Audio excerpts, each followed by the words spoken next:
Good morning, good afternoon, good evening, good day to you whenever you may be watching this, and welcome to those who have joined us live. My name is Carmen John, and this is yet another webinar produced for you by Applied Integration. Today we'll go over in detail some of the dangers and risks associated with email phishing. Again, we have the president of Applied Integration, who has over 30 years of experience in the field of information technology, Don Cockayne.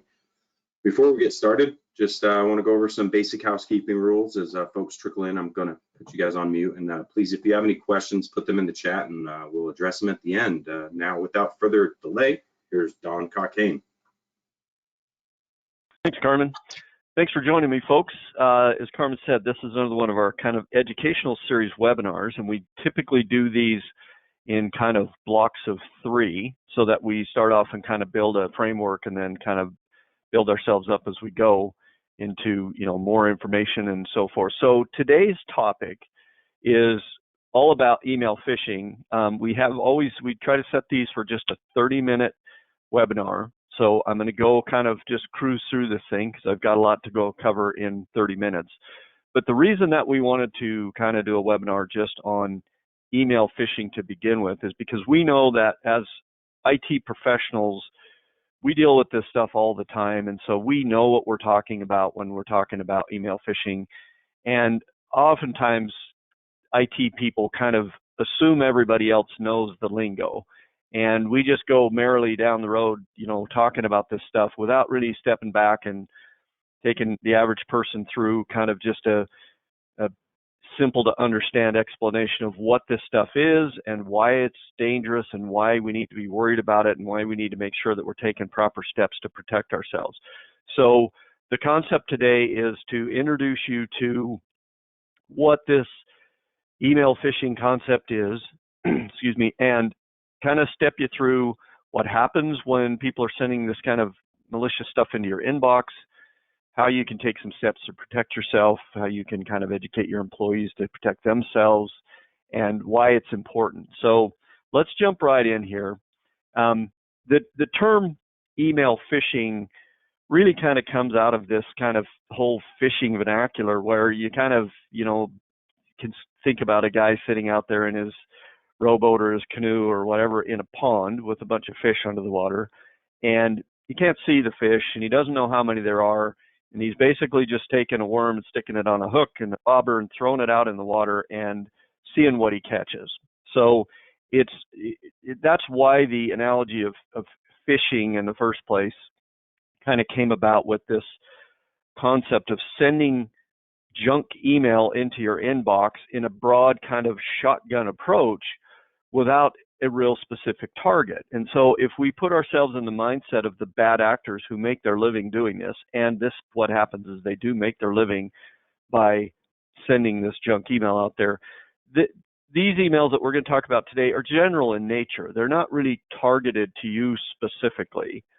They're just general stuff that they're throwing out with the concept that they want to get them in thousands and thousands or even millions of inboxes in front of millions of people, in hopes that they're going to catch a few people here and there. They're not really looking to get everybody, but they are looking to snag the people who are maybe, easy to be fooled. So that's why people in the IT business started calling this phishing, was, just throw the thing out there and see who you can capture. And the reason that this works so well is because we've all got these inboxes now that are just so full of stuff during the day that we start to kind of get a little bit lackadaisical or relaxed about dealing with emails. Like Carmen said, I've been in this IT world. I've been servicing business for over 30 years, and I can remember in my career, I had to do user conference presentations to people back years ago when I was starting to explain to them what electronic mail was. Not everybody had it. In fact, most people didn't have it.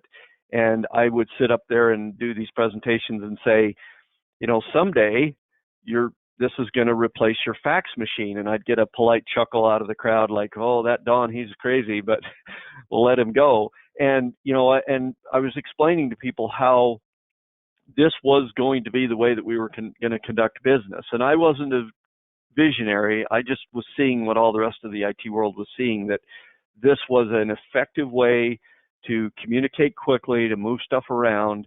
And now, as you know, it's ubiquitous. It's everywhere, and it's used for everything. Almost every part of business that we do can be conducted through email. And so as a result, everybody, when they open up their inbox, has a whole bunch of emails that they have to get through in the course of their business day. And so a natural tendency is to start to kind of want to get that list of 20 unread mails or 50 unread mails, or gosh, sometimes when I travel, I come back and I have 100 emails or more in my inbox. And so human nature being what it is, we just want to get that list under control. And so we start at the top and we start reading through those emails and just boom, reply to this one and click on that one and move on. And our guard gets lowered and we start to become a little bit kind of glance oriented at these emails. We glance at them, they look okay, we click on them and take off, and off we go. And the guys who send out these emails that have these bad things attached to them are counting on us being not really prepared to deal with what's in there, or to be careful about what's in there, because ultimately at the end of the day, like I said, they make their living by doing some nefarious activity that's going to take our money from us in some fashion or other. Now, the email that gets into your inbox can have a whole bunch of different strategies for stealing money or creating havoc or taking over your computer in some method. And I'll talk to some reasons other than just straight up money that they do this. But at the end of the day, you got to think about the fact that these are bad guys. They make their living by doing nefarious things. And so they've just got to get this stuff out there, and they're counting on us to be overwhelmed, overworked, to have too many things in our inbox to look at each thing carefully. This phishing process is a numbers game. It's just bulk email sent to as many email addresses as possible to try to find one or two or three or four easily fooled people out there in a group of 1,000 or 2,000 or 1,000,000 emails. It just doesn't matter how big the numbers are. In fact, looking back at this year's statistics, it's pretty easy there are businesses out there that analyze email globally, and the statistic from March of this year was 54% of all global email that was moving around on the internet was spam.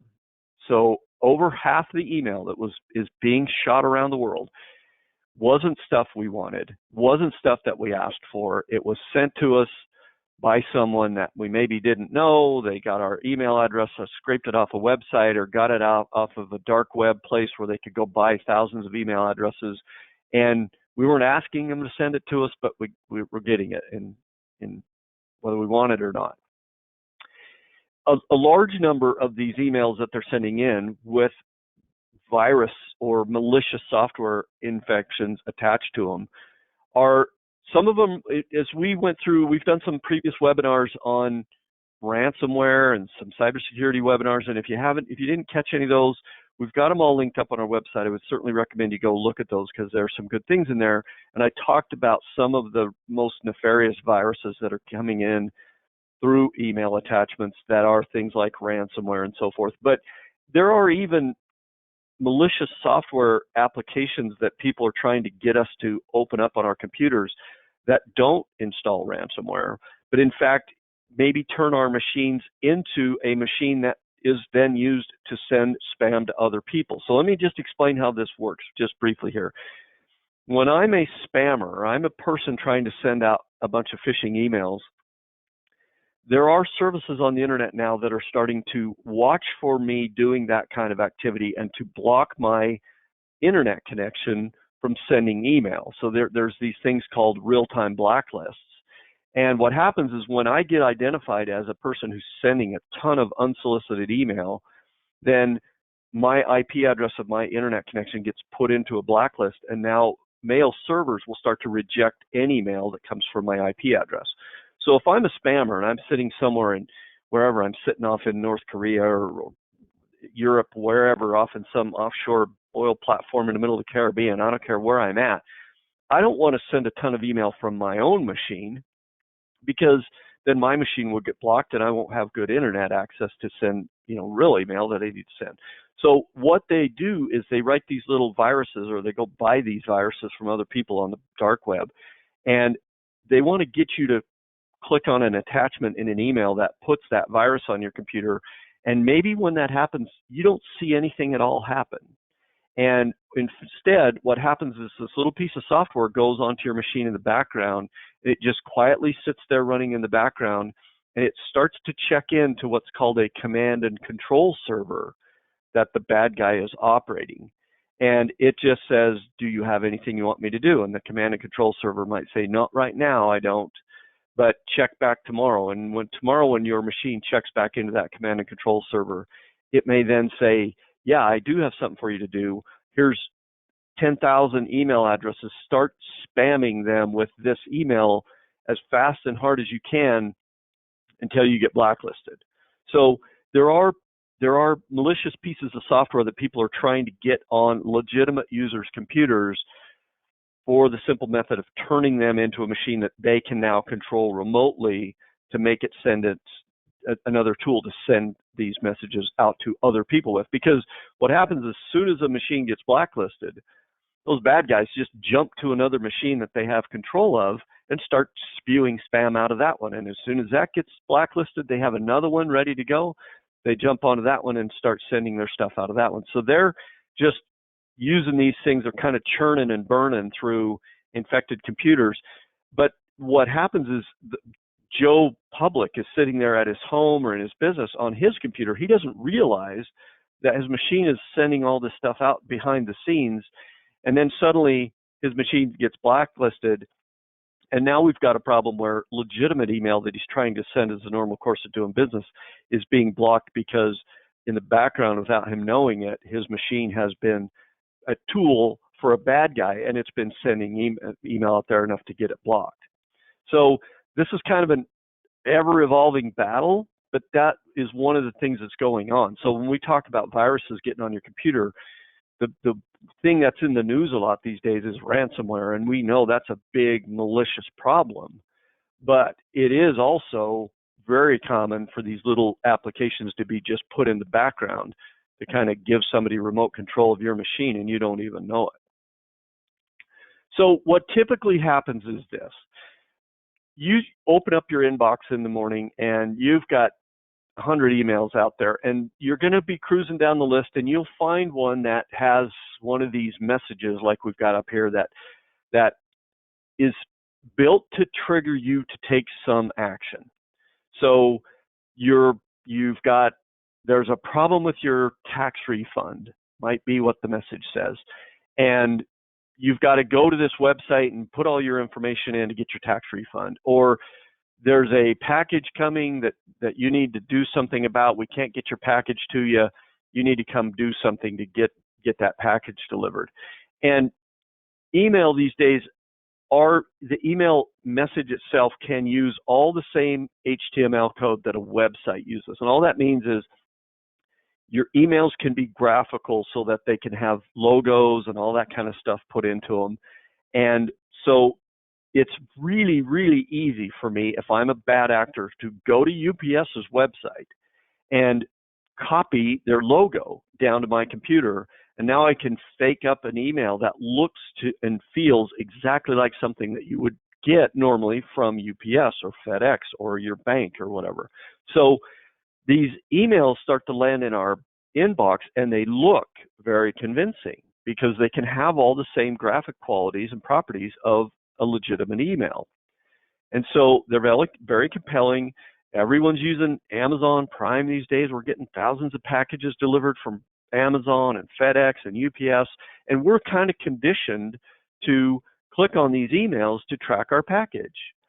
But what the bad guy does is he builds this email up that looks like it's your Amazon Prime package coming, but when you click the link to go track the package, instead of going to that legitimate website that you really think you're going to, you're going to go somewhere, or you're going to open a file, you're going to do some next step that bad guy wants you to do, that's either going to take you to some fake website where you're going to put all your information in, and so now you've given them a whole bunch of your information, maybe even your credit card number and your expiration date and your security code, or you click an attachment to open up an invoice that you think you're getting from them, and while you're looking at this weird invoice going, that doesn't look like anything I recognize, behind the scenes they might be installing that bad software on your computer.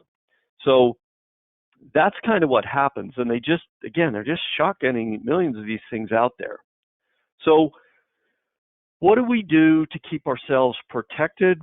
Well, there's several things we can do to protect ourselves from what's going on out there. But the first and really the most important step is we've got to educate ourselves, and good on you for sitting in this webinar right now, because you're taking the right step to get educated on what's going on. These are the kind of webinars that you can share with your people.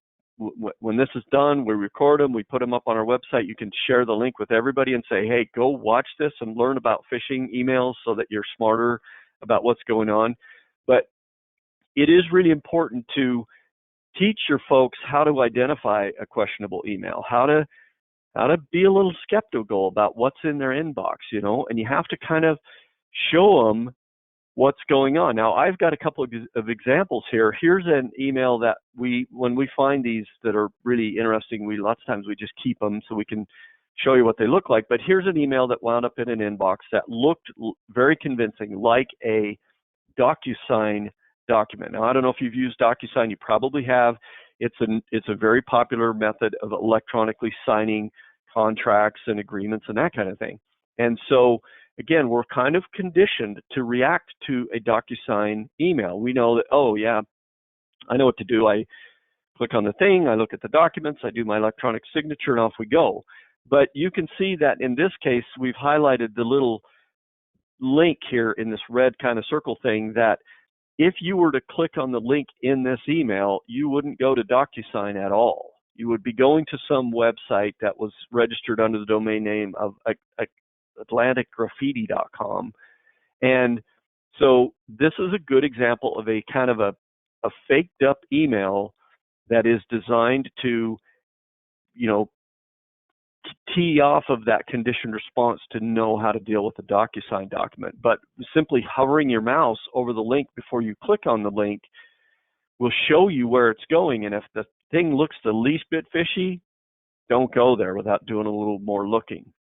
Here's another one that we like to show people because, again, it looks pretty convincing that there's a FedEx delivery that has been delivered, and here's the invoice for it. And you might, if you're a typical user and you're sitting there going, well, wait a second, I didn't get any FedEx package lately. Let me go look at that. So let me go click on that tracking number link down here, or let me go click the invoice link so I can look at the invoice. But here's the key thing about this is if we look closely at the email address that this email came from, it's not from FedEx at all. It's from a domain name that's been built that's just one character off from FedEx. It's instead of FedEx.com, it's at afedex.com. And again, if I'm in a hurry and I got 40 other emails waiting for me, I might not catch that. So the reason we talk about education first is because these things are really difficult to catch if people aren't looking with a little kind of skeptical eye at each email and saying, boy, am I sure does that look right? That looks a little questionable. Let me stop and really look at this before I go do anything. That's all we really want to do, is just get people to be able to slow down a bit, look at an email and say, something looks a little fishy. What is often the case is typos in the emails is a good warning, unless you communicate with somebody who types typos all the time. But a lot of times when these guys are doing it, they don't speak English as their primary language. And so they're translating text with like Google Translate tools and things like that. And so sometimes you'll see an email where the wording just looks a little bit off, or it's got some weird typo in a word that isn't really often misspelled. Those are really lots of times kind of the red flag that, ooh, you better hold on a second, look at that a little bit closer because it might be a problem. So we like to kind of joke about this is the, kind of educate, rinse, and repeat process for your employees. You have to talk to your employees about how to handle email. And I believe what you should be doing is, if you do Monday meetings, if you do monthly meetings, if you do a meeting every Friday afternoon or whatever, you've got to kind of schedule these into the process of things you're talking about with your people. Because if you don't explain to them what's going on, they're operating without really thinking about what, that there's risks in their inbox. They're busy and they got plenty of other stuff to do. So you just have to kind of remind them, hey, the spam stuff's really been going crazy lately. Let's all be real careful and let's use some good practices. There's plenty of stuff you can also kind of get in the habit of teaching about email. I mean, there's email management things that I think you should be teaching your employees. One of the big ones I have is when not to hit the reply all button. Sometimes when I see people use an email, their inboxes are so clogged up with replies to replies to replies that you could teach them some good practices which would reduce the number of emails they're getting, reduce their stress level related to emails, and maybe make them have fewer there so that they're not as in a rush to get through them, which could make them a little bit easier for them to catch one that doesn't look right. We also have tools now that we can use where we can build our own controlled phishing emails that do what the bad guys do. So we can schedule these email education blasts where we send in the fake email. As your IT provider, we send it to your employees, and then we can find out who clicked the emails, and we can start and then what you typically do is when they do click the link, rather than something bad happens, they get sent to like a little 2-minute video on how they could have identified that email was fake. So it's kind of just a quick test. Did they figure out this email is bad or not? If they didn't, let's educate them right then with a quick little thing. And another thing this lets us do is kind of figure out who in your company are the repeat offenders. Who are the people who are just clicking on everything? Because trust me, you probably have some that do that, man. If it's in their inbox, they're opening it. And the rinse and repeat part of this is you're never really done, because as I said before, this is an evolving thing. And the folks on the other side of the equation from us, the bad guys, every day when the good guys are figuring out one strategy to block email, then what they do is they go back to the drawing board and they come up with a new strategy. When they find that a FedEx email stops working, they go out and come up with a new one. So they don't make any money if they stop evolving and kind of making new ways to get this stuff in front of us. And so the education of your people can't be something that you just do once and forget about it. You kind of have to schedule this to talk about it on a repetitive basis. Maybe once a month, maybe once a quarter, whatever. You've got repeat opportunities to work with your people. I'm sure you do. Just tie some of this in and keep the education process going. Now, there are technology strategies we can talk about. We always stress that you should always be using a good backup methodology on all of your computers for a whole bunch of reasons, not just email related reasons. But if someone does get something onto your computer, the best way to get rid of it is to be able to take that computer back in time before that person clicked that email. Because some of these tools that this malicious software, when it gets in a computer, it can be really difficult to get it all rooted out 100%. And so if you don't have a good solid backup methodology on all your workstations around the business, you need to talk to somebody about that, because that's really the first thing that we generally do when we go back to try to fix the problem. You've got to have really good professional grade enterprise level antivirus software on your computers. Now, I have people all the time ask me, gosh, isn't that free thing that I saw advertised on TV, isn't that just as good as, isn't this all the same, and can't we just use this cheap thing? When it comes to the software that's protecting your stuff, your data and your computer from getting infected, trust me, there's no substitute for quality products here. You need to be using a product that's very good, that's very aggressive about keeping things protected, that's updated all the time. Your licensing's got to be current so that you're getting the latest updates on an ongoing basis. So this would be the one place I would ask you to don't cheap out. Don't go with the cheapest solution, because when you need this, you're going to need it really badly. And if you've got free software, free antivirus, it's going to be worth what you paid for it when you really need it. So there are some other technology strategies that can be implemented to your physical domain name, being, everything after the @ sign in your email address. That's what's referred to as your domain name.